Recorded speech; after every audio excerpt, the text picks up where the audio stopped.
innovations happening, and there are some challenges also we'll see in the presentations that I'm going to deliver. So of course, 5G has posed some challenges, and of course there are some definite solutions, innovative solutions around it.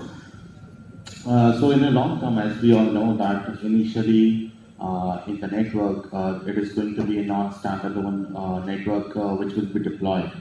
So not non-standalone is going to kind of accelerate the deployment of 5G, but at the same time will have some challenges and issues. But ultimately, we have to go to the standalone network where we are going to have the 5G base station as well as the 5G core. So that is what the ultimate target is for all the operators globally. So of course, and all these transitions, chipsets have to manage throughout the cycle of the technology. And I think this is where MediaTek is playing a key role, where we start with the support of non-standalone and standalone, and then while we are in the intermediate part of network migration, we are ensuring constantly that we are supporting all the phases of the network evolution. Yeah. All right. Thanks for your input. Now I invite you to do a presentation before we move on to the next set of questions. Thanks.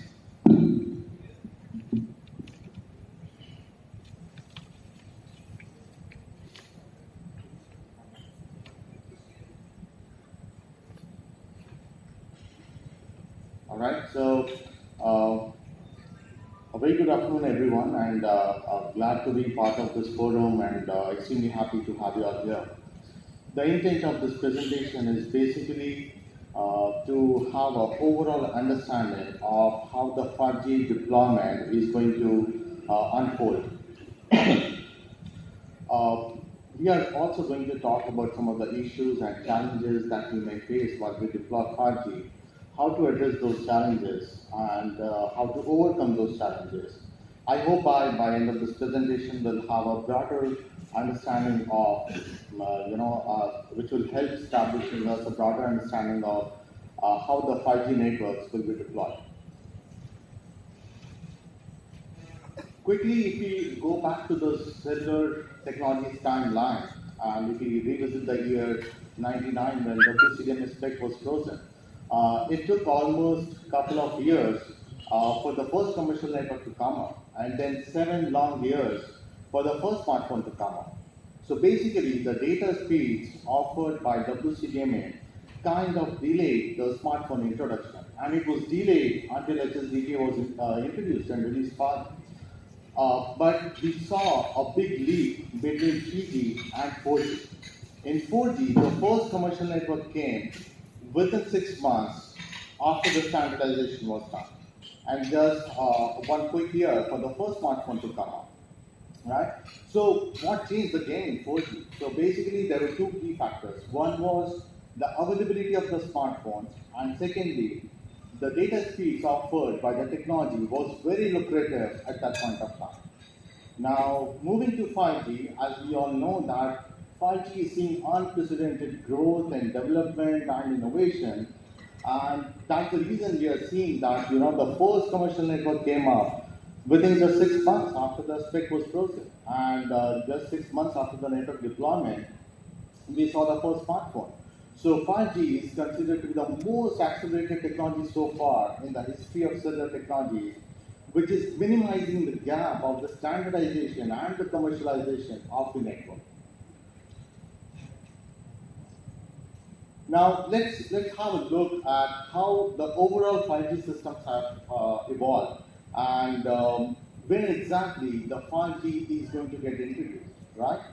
So there are a lot of questions how 5G is going to be commercialized, or what is the quick path to have the 5G, right? So this is what the typical 4G we had, 4G network. That is like we had a 4G base station, eNode B, and we had a 4G core. And then here we are going to introduce 5G. So if you see, there are basically 2 functional splits, right? I mean, in any network, or if you see any cellular technology. So one is the radio access network, the second is the core network. So if you are introducing 5G here, and this is where exactly the introduction is, we are introducing G0P, that is the 5G base station, right? And at a broad level, if you see, there are hardly any changes in the core network, right? And the overall system with respect to 5G, it's called a non-standalone system.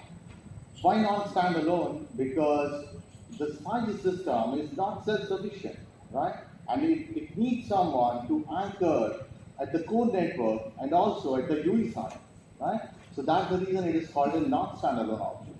And what is the technology defined here? I mean, how the UE is going to interact with two base stations. So we have E node B and we have G node B.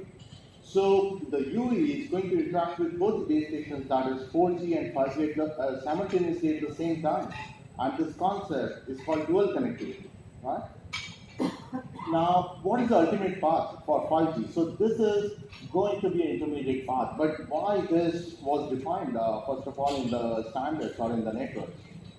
This was the most quickest path to have the 5G deployed in the network and to get the quick capacity boost in the networks, right? But what is the ultimate destination for all the carriers? It is going to be the complete system, which is going to be called as a standalone system. That is, we are going to have 5G in the RAN, and then 5G core we are going to have, which will be getting integrated. So this is the ultimate path for any network deployment. So whatever deployments we are seeing right now is basically nothing but this deployment, where we call it as non-standalone deployment. So all the commercial deployments which are happening right now across the globe are based on non-standalone.